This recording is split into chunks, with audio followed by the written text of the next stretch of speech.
that's why we're doing this. That's why we're here. You see. Oh, you got it. You got it. You're beautiful. Yeah. You're gorgeous. Okay. So I just want to continue the forward with the interview. You know? Right. Okay. So basically. But this is not the interview. Remember. I know. I So specifically it's like just want to lay down on the track. Right. A little bit of some homework. I want to do some research on GanjaDoll before we fully, truly move forward with the next step. Right.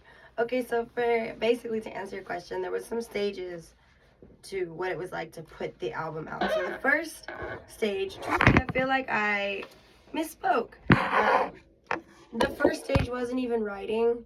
It was going through what I wrote about. It was the things that became my testimony. I had to live through that. I had to really experience it and be able to say, you know, I lived this and this is who I am and what I stand behind. And then honestly, the writing portion was it was cathartic, but it was also chaotic, I guess you could say. The writing portion was very chaotic. I mean, there's 5 tracks on there. They're very different.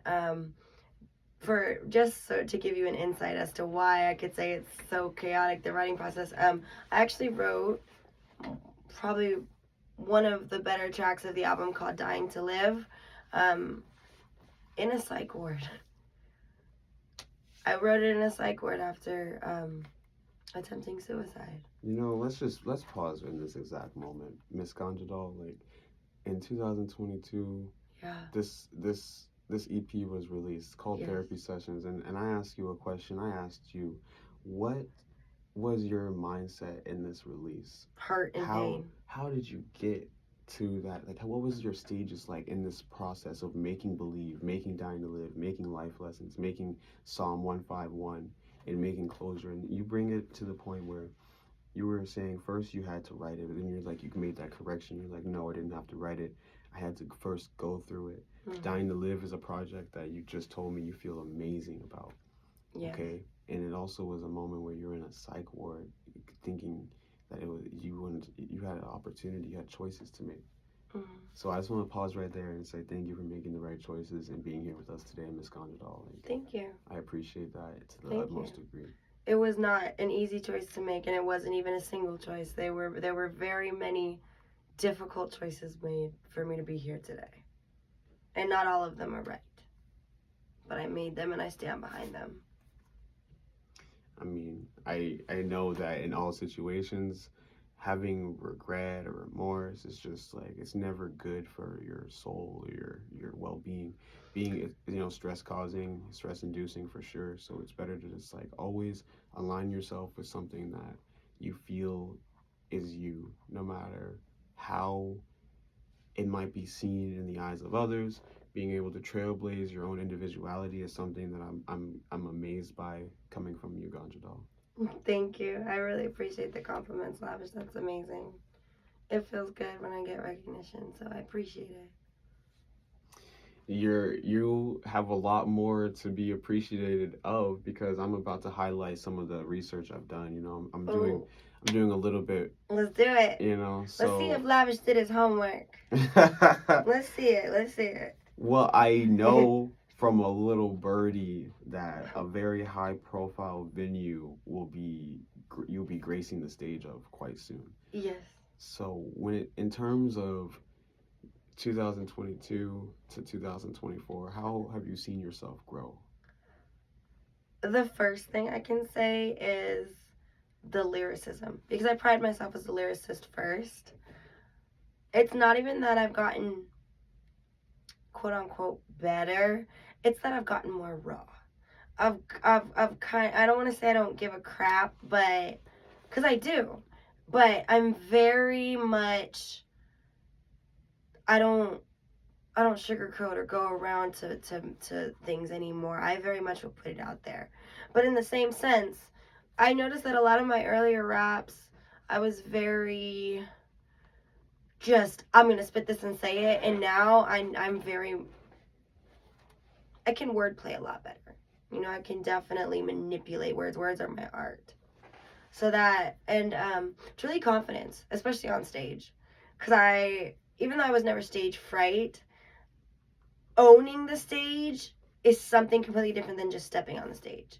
To step on the stage, you could just, walk across it, But to own the stage and make yourself the presence of the stage, that's something that I had to come into. That's something that when I now step on a stage, it's me, baby. It's not, oh, I hope they watch me. It's, you're gonna watch me. Yeah. So, yeah. They are, and this is like, I'm telling the viewers that may be, participating and, hearing this, I'm telling the viewers that this is a major venue, and I'm really excited for GanjaDoll and her journey. I'm really excited that she's here for y'all, and I'm gonna make sure that when it comes to the actual completion of the interview, that it's gonna be of some quality that highlights the aspiring young musician and artist and revolutionary that we have in our presence right now. So thank you for giving me your time and an opportunity to learn some more. Of course. This is gonna be the precursor interview to your Genius account. So people are gonna start to learn more. Like, they're gonna be like, man, did you know Dying to Live is way more deeper than you thought? Deeper than you think. And when it comes in terms of that, like, we're just gonna do it, Okay.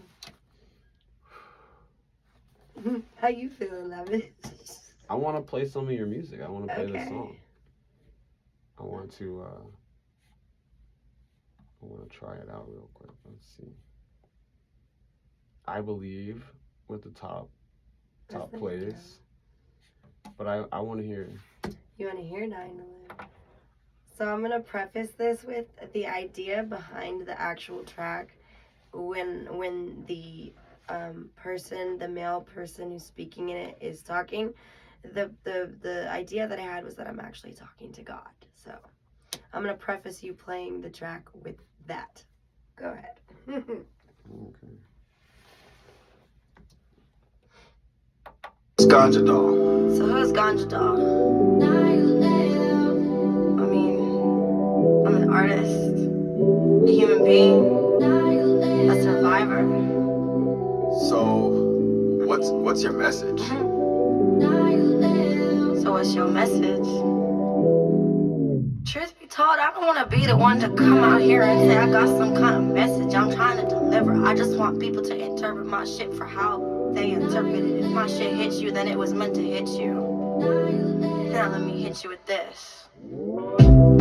Now I'm not trying to say I'm suicidal, but this survival shit has got me on the low. I ain't the one to do things best when things are not in my control. That's why when life gets rough, I turn the music up and bust a flow. No, I'm not trying to say I'm suicidal, but this survival shit has got me under stress. I ain't the one who's got my shit together. No, my life's a mess. I got problems in my mind that I'm not ready to address, and I got people who would miss me when I'm gone. It's sad to say that sometimes even they can't keep me hanging on. I wonder what they'd say over my grave. Would it have been enough to change my mind and make me stay? If I was buried deep inside the earth, would you put a different meaning on somebody's worth? They say it's not that bad, you're only 22, but age is just a number. Start counting the traumas I've been through. I've been dying to live. And to the ones who thought I was nothing, I turned around and busted up and became something. I switched it up and took your hate and built up strength. You hoes cannot compare, not even by a tenth. To those who think they got the best of me, I'm rising from the ashes, phoenix coming out of me. I'm not the one to throw my hands up and surrender. I'ma fight the battle, give these niggas something to remember. So, would you say you're suicidal? I don't want to say I'm suicidal. It's not that I want to die. I just don't want to live the way I've been living either, man. It's fucked up out here. So, why did you choose the hustle you chose? Isn't that something that's gonna make that shit worse? It's not about that. It's about feeling like I can be in control finally when I've been out of control my whole life. You know what I mean? It's about seizing that one thing that I've never been able to take, and that's literally all I want. Now I'm not trying to say I'm suicidal, but this survival shit has got me on the edge. I'm in the streets working a hustle, I'm just trying to get ahead. But at the end of some nights I don't got nowhere to go to bed. No, I'm not trying to say I'm suicidal,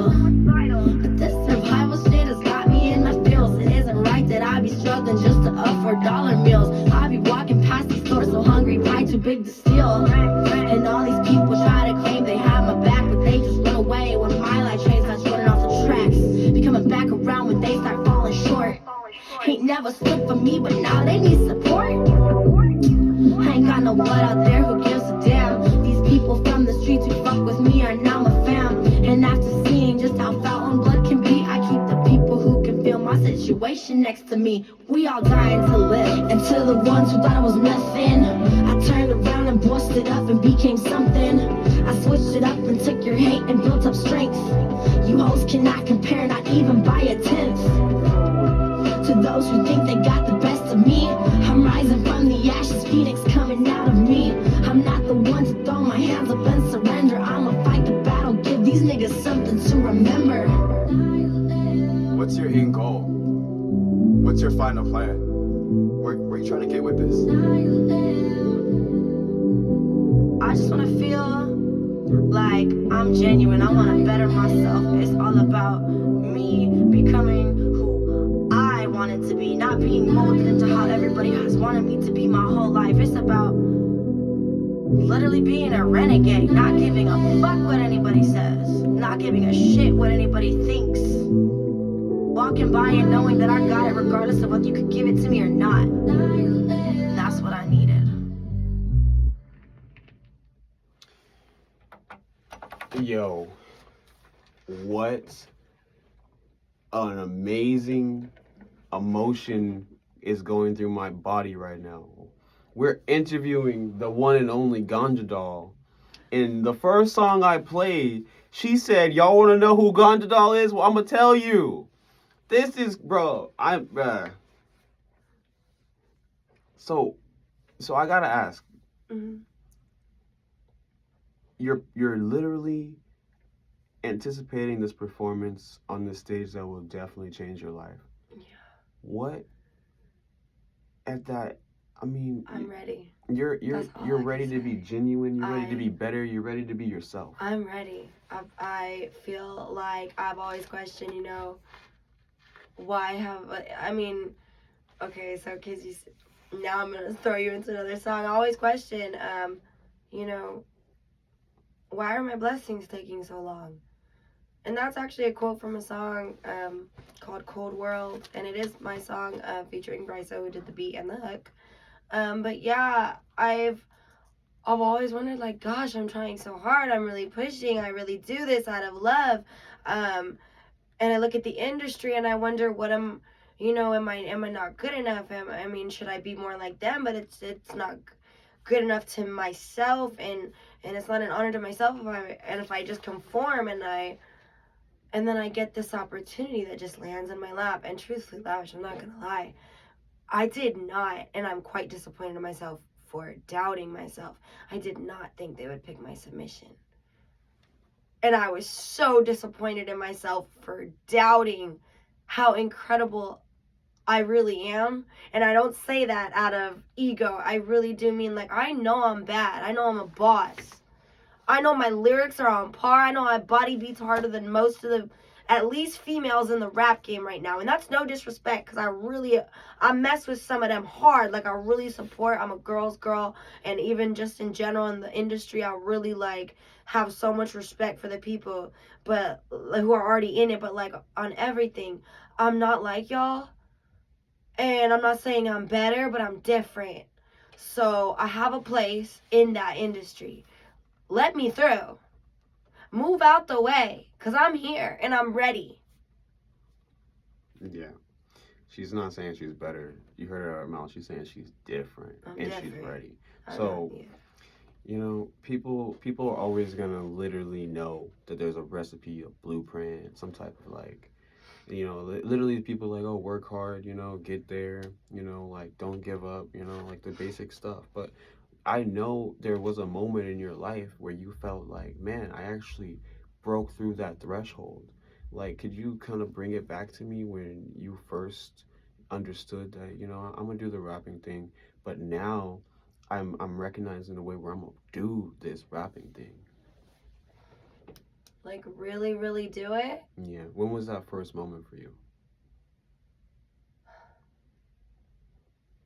Honestly, I don't think there was ever one moment.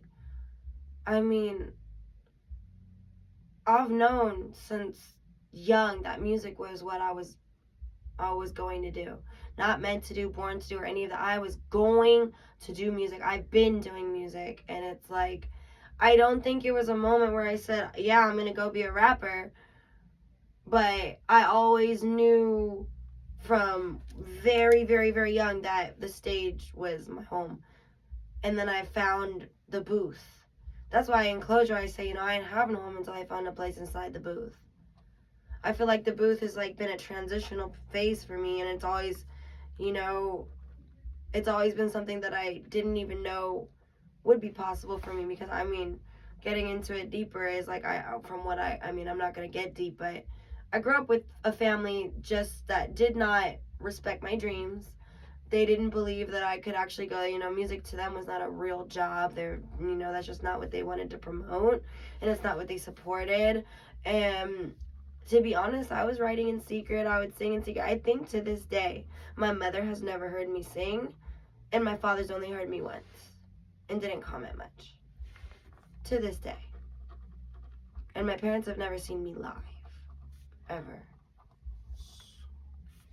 Do you want to get so big where they're unrecognizably going to know that their daughter has made it? Absolutely. Oh, yeah, I can't wait till I pop up on their TV. They're going to be like, what? Holy crap. Like, she really did it? And yeah, you damn right I did. I had a really deep conversation with a new friend of mine just the other day. I actually really want to say it was like maybe not even 3 days, like 2-3 days ago maybe. And this is really not a lie. I don't need to prove it to anybody, because I can say it to myself and know that it's true. Nobody in my at least young, like, childhood, adolescence, and like I'm almost 27, so like most of my 20s, honestly, nobody wanted to see me win. Nobody. And it wasn't even just that. And honestly, still to this day, I have people who don't want to see me win. But not only that, there are people. It's one thing to not want to see a person win, but to go out your way and make sure you do what you can so that they don't win is a whole nother level. And I've had a lot of that. I've had a lot of saboteurs, but I'm still here. I am, and I'm not done. I will stand on that stage. I'm gonna take a Grammy. I'm gonna take multiple Grammys. I'm gonna take a VMA. And it ain't even about that like that for me. It's just, honestly, I will be there. I'm gonna hit the charts. I mean, let's just be real. There's accolades and certain, like, It's not like it's about rite that of for me, but passages. I just know that in the industry, that is the future that I'm looking at. Mhm. And it's not like it's a bad thing for me. I really I look forward to those moments, to earning those moments. Yeah. If you don't mind, do you mind sharing a little bit more about your educational goals? My educational goals? Yeah, I'm actually enrolled, I should say registered at a community college right now. I have selected music business as my major. Okay. Plan is to transfer, get a BA eventually, but yeah, starting slow. You hear me? So I mean, that's inspiring with itself. Like, you're not only a recognizable artist, you're not only taking venues and performing, you're not only putting your work out there and teaching, because I learned already about, copyright claims and like a good way to be independent as an artist and stuff. So like Yeah. you're not you there's no reason for you to even really need any validation, because you said no one supported you at all in your entire journey. You just knew that this is something that you're built for, that you're ready for, so you Yeah. just haven't given up. Never That's- that. Never. Can't be that. I literally can't, because truth be told, I can't imagine doing anything else in life. I just can't. I can't, because anything else is settling, and I'm not the type. Cannot settle, will not settle. Will not. It's not even cannot. It's will not. Could never. So, I must have to say, you can't give you a list of maybe 5 people that have been supportive in your journey, Because I find it, I just really don't want to believe that no one wanted to help My Ganja life Doll. journey, Like without or just your musical. musical. No, What? no, nobody has supported me musically. I guess, okay, I know people in the industry. I do. I mean, not like super big. I'm mostly underground, but like, honestly, a lot of them, and I really hate to say this, they don't value me as an artist. I think they don't see me as one of them. I don't know why. If maybe it's because I'm a female, or I'm young, or I don't know what it is. I mean, I truthfully can't put my finger on it, but I have been around very many people in the industry who most definitely could have helped me, and really, I think only wanted me in the studio for a good look, or like, nobody really took the time to invest into me. No. Not even money, it's time. They never gave me their time. Well, you know what they say about diamond in the roughs, you know.